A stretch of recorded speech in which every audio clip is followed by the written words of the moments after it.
مجتبیٰ حسین کا ایک بہت ہی پرلطف اور بہت ہی معروف انشائیہ آپ کے سامنے پیش کر رہا ہوں۔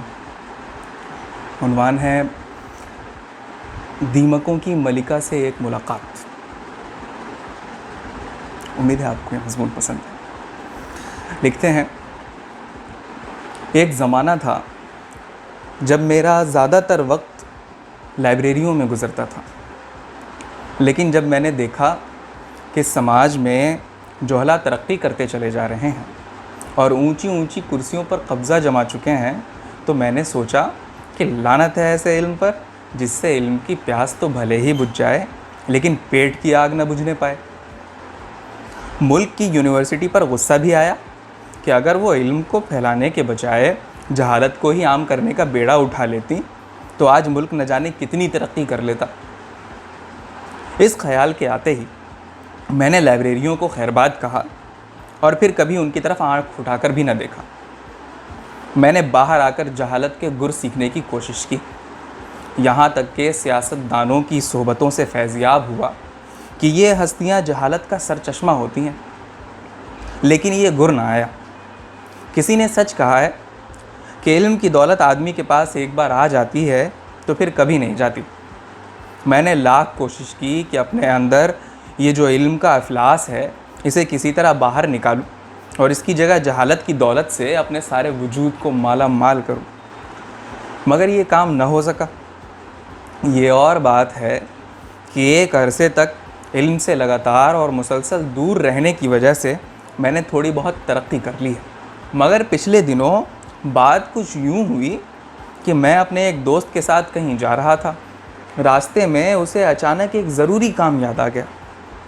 اس نے کہا کہ وہ 2 گھنٹوں میں واپس آ جائے گا، تب تک میں یہیں اس کا انتظار کروں۔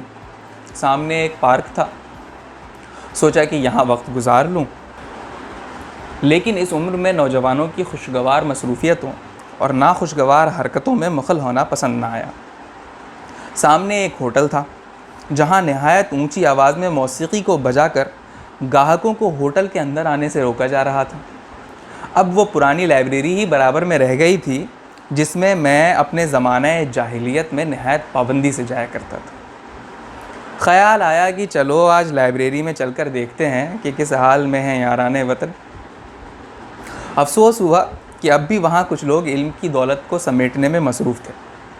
چونکہ علم کی دولت چرائی نہیں جا سکتی، اسی لیے ایک صاحب ضروری علم کو حاصل کرنے کے بعد اپنے سارے گھوڑے بیچ کر کتاب پر سر رکھ کر سو رہے تھے۔ چاروں طرف کتابیں ہی کتابیں تھیں۔ بہت دنوں بعد لسان العصر حضرت شیکسپیئر، مصور فطرت علامہ ورڈسورتھ، شمس العلماء تھامس ہارڈی، مصور غم جان کیٹس وغیرہ کی کتابوں کا دیدار کرنے کا موقع ملا۔ میں نے سوچا کہ ان کتابوں میں اب میرے لیے کیا رکھا ہے، کیوں نہ اردو کی کتابوں کی ورق گردانی کی جائے۔ چنانچہ جب میں لائبریری کے اردو کے سیکشن میں داخل ہوا تو یوں لگا جیسے میں کسی بھوت بنگلے میں داخل ہو گیا ہوں۔ میں خوفزدہ سا ہو گیا، لیکن ڈرتے ڈرتے میں نے گرد میں اٹی ہوئی کلیات میر کھولی تو دیکھا کہ اس میں سے ایک موٹی تازی دیمک بھاگنے کی کوشش کر رہی ہے۔ میں اسے مارنا ہی چاہتا تھا کہ اچانک دیمک نے کہا، خبردار، جو مجھے ہاتھ لگایا تو میں دیمکوں کی ملکہ ہوں، بادب ملاحظہ ہوشیار، ابھی ابھی محمد حسین آزاد کی آب حیات کا خاتمہ کر کے یہاں پہنچی ہوں۔ جس نے آب حیات پی رکھا ہو اسے تم کیا مارو گے؟ قاتل سے دبنے والے اے آسمان نہیں ہم۔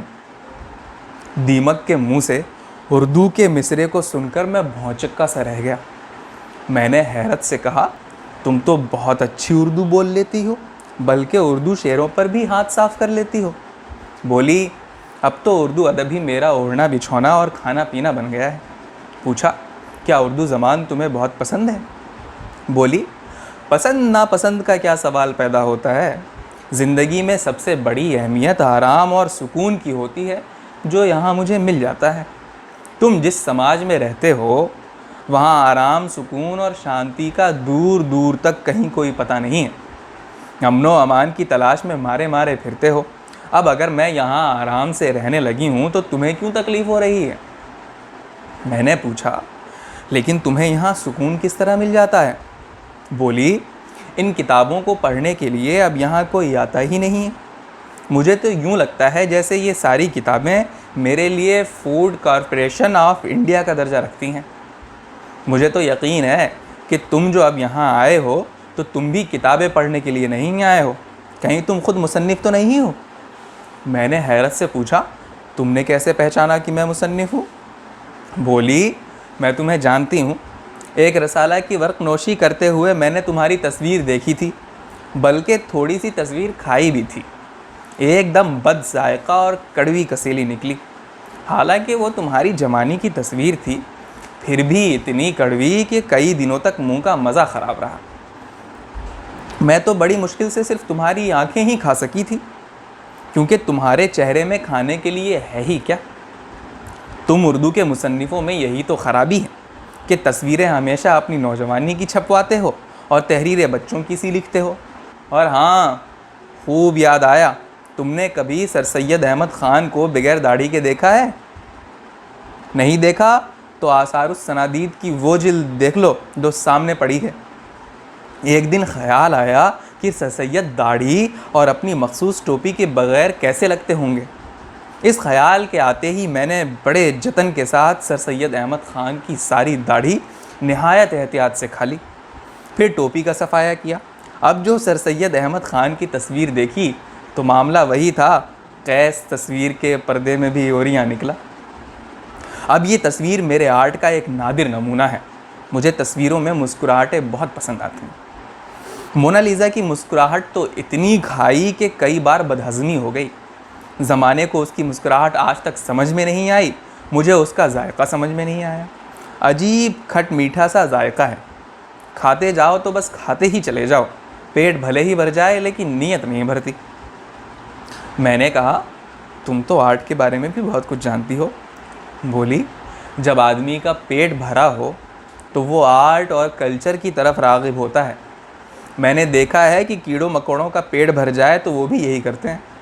تب احساس ہوا کہ انسانوں اور کیڑوں مکوڑوں میں کوئی زیادہ فرق نہیں ہے۔ خیر اب تو تم لوگ بھی اپنی زندگی حشرات الارض کی طرح ہی گزار رہے ہو۔ میں نے کہا اب جب کہ تم نے اچھے خاصے اردو ادب کو چاٹ لیا ہے تو یہ بتاؤ یہ تمہیں کیسا لگتا ہے؟ بولی شروع میں یہ میرے پلے نہیں پڑا تھا، بڑا ریاض کیا، متقدمین کے دیوان چاٹے۔ مشکل یہ ہوئی کہ میں نے سب سے پہلے دیوان غالب پر ہاتھ صاف کرنے کی کوشش کی، خاک سمجھ میں نہ آیا، لہٰذا مولوی اسماعیل میرٹھی کی آسان اور زود ہضم نظمیں پہلے نوشے جاں کی۔ پھر وہ کیا کہتے ہیں آپ کے مفلر والے شاعر، وہی جو پانی پت میں رہتے تھے مگر وہاں کی جنگوں میں شریک نہیں تھے، ارے اپنے وہی مولانا حالی، ان کی نصیحت آمیز شاعری پڑھی، شاعری کم کرتے تھے، نصیحت زیادہ کرتے تھے۔ وہ تو اچھا ہوا کہ تم لوگوں نے ان کی نصیحتوں پر عمل نہیں کیا، اگر کیا ہوتا تو آج تمہارے گلے میں بھی روایات کا ایک بوسیدہ سا مفلر ہوتا۔ اب تو خیر سارا ہی اردو ادب میری مٹھی میں ہے، سب کو چاٹ چکی ہوں۔ ایک بار غلطی سے جوش ملیحہ بادی کی ایک ربائی چاٹ لی، طبیعت میں ایسا بھونچال آیا کہ سارا وجود آپے سے باہر ہونے لگا۔ اس کے اثر کو زائل کرنے کے لیے چاروں ناچار جانثار اختر کی گھر آنگن والی شاعری چاٹنی پڑی۔ ویسے تو میں نے دنیا کی کم و بیش ساری زبانوں کی کتابیں چاٹ لی ہیں، لیکن اردو شاعری میں ہی یہ وصف دیکھا ہے کہ اپنے معشوق کو کبھی چین سے بیٹھنے نہیں دیتے۔ کوئی معشوق کے گیسو سنوارنا چاہتا ہے تو کوئی انہیں بکھیر دینا چاہتا ہے، کوئی وصل کا طالب ہے تو کوئی ہجر کی لذتوں میں سرشار رہنا چاہتا ہے، کوئی معشوق کو کوٹھے پر بلانے کا قائل ہے تو کوئی اس کا دیدار بھی یوں کرنا چاہتا ہے جیسے چوری کر رہا ہو۔ تم لوگ آخر معشوق سے چاہتے کیا ہو؟ اسے ہزار طرح پریشان کیوں کرتے ہو؟ اردو شاعری میں معشوق خود شاعر سے کہیں زیادہ مصروف نظر آتا ہے۔ یہ بات کسی اور زبان کے معشوق میں نظر نہیں آئی۔